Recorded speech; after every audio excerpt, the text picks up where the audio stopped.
Hey friends, welcome back. Now imagine this.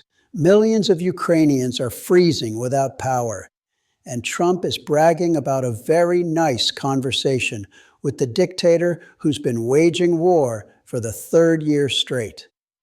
Is this a real breakthrough or just another PR stunt? Stick with me, because we're going to break it all down step by step, from the details of this supposed deal to why I'm deeply skeptical of Trump's soft, almost cozy approach to Putin.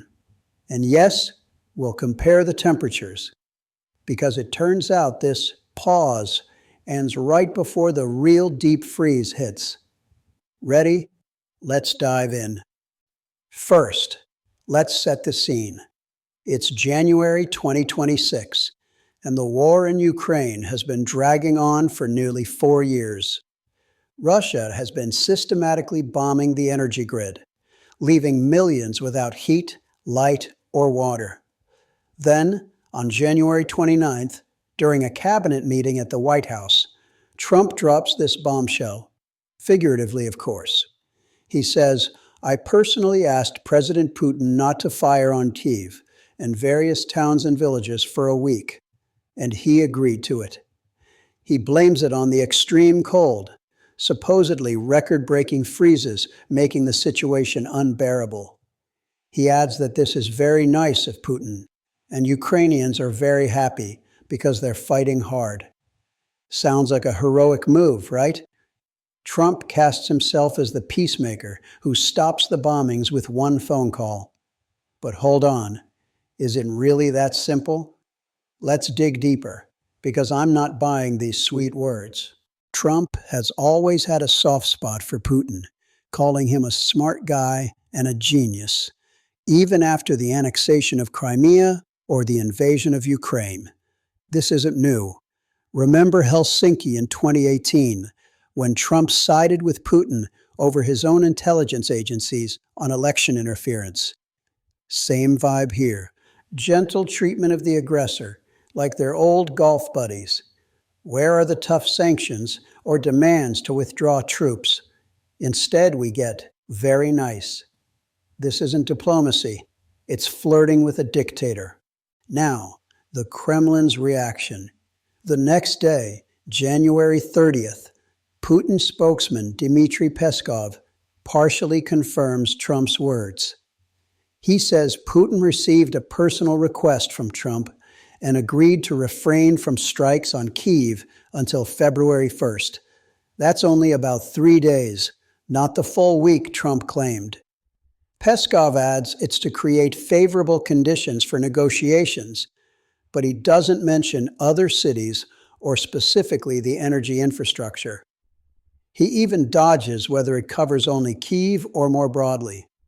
That's the first crack in Trump's story.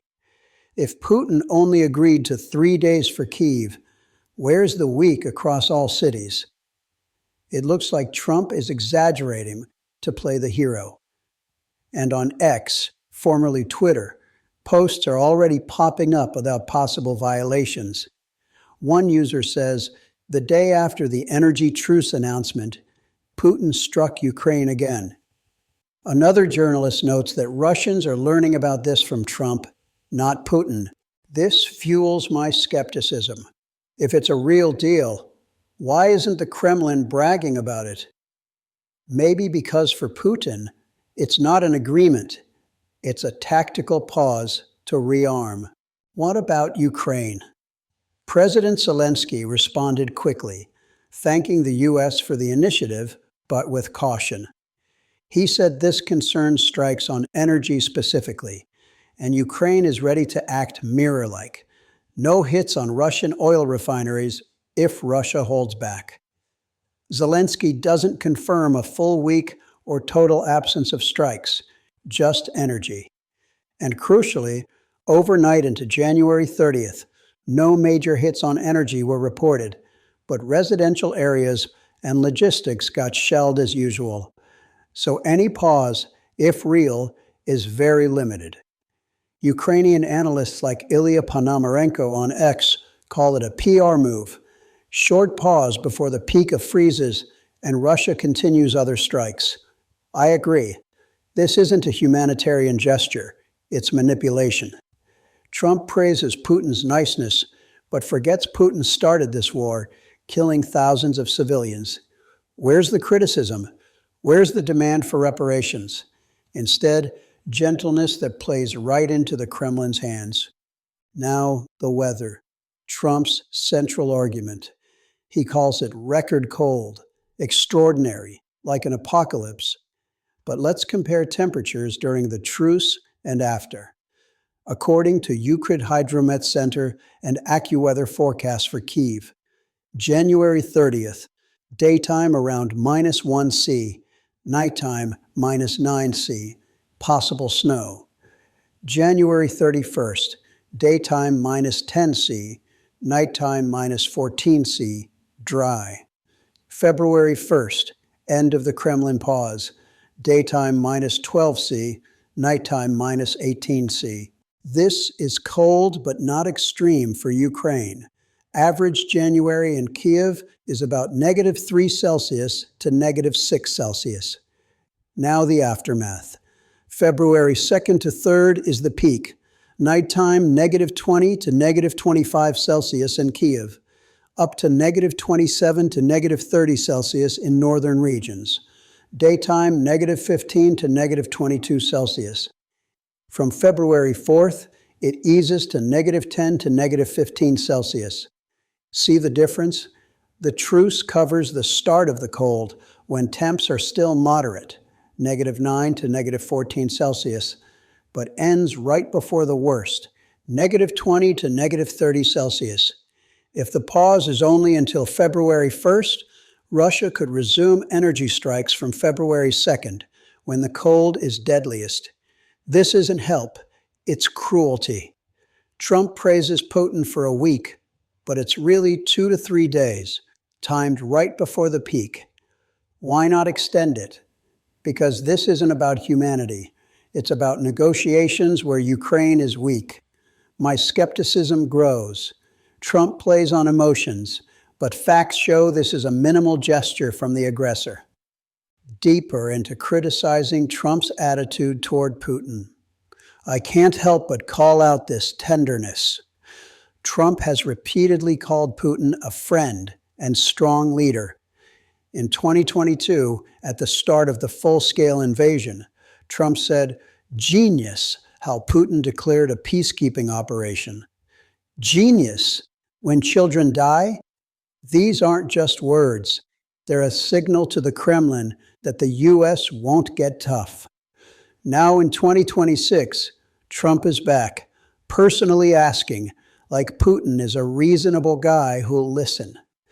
But why not use leverage? The U.S. could ramp up sanctions, give Ukraine more weapons, freeze oligarch assets. Instead, phone diplomacy with gentle pleas. It reeks of Stockholm Syndrome.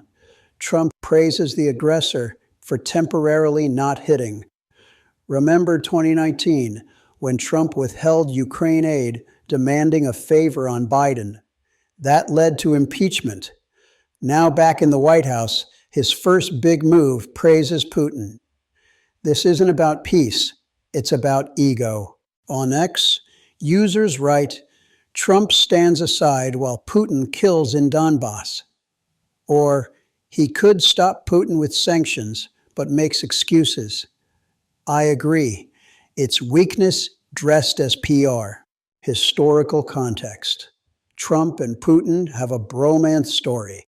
Since 2016, Trump refused to criticize Russia over election meddling, said Putin isn't in Ukraine when Crimea was already annexed.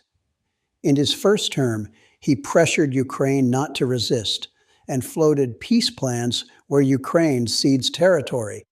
Now in 2026, it's continuation, this energy truce as part of broader talks in Abu Dhabi. But negotiating with Putin is one-sided. Remember Minsk agreements? Russia signed, then violated. Same here. The pause could be a tactic to build strength. NYT analysts call it a sign of progress in talks, but I'm skeptical. Progress for whom? For Ukraine losing land or Putin buying time. Trump pats himself for a quick result, but without pressure, it's illusion. His tenderness signals autocrats worldwide. With Trump, you can deal friendly. For Ukraine, that's dangerous. Possible outcomes? If the pause holds, Ukraine gets a breather. Millions warm up, repair energy. But if it breaks, as ex-posts hint, it discredits Trump and proves Putin can't be trusted. Broader, it might speed talks, but on Russia's terms. Trump hinted at a prosperity plan for Ukraine. No details. My skepticism, without guarantees, it's a trap. And the temperature? As I said, pause before the peak is cynicism, not aid. If strikes resume February 2nd at minus 25 degrees Celsius, it's catastrophe. Trump could demand full ceasefire, but chooses gentleness. Summing up, friends, this deal is a dubious gesture full of exaggerations. Trump praises Putin, but I say enough softness. We need tough diplomacy, not very nice chats. What do you think? Comment below. Do you trust Trump? Is it PR? Like if you're skeptical. Share if you want more breakdowns like this. Subscribe, because next we'll tackle Iran or the Fed.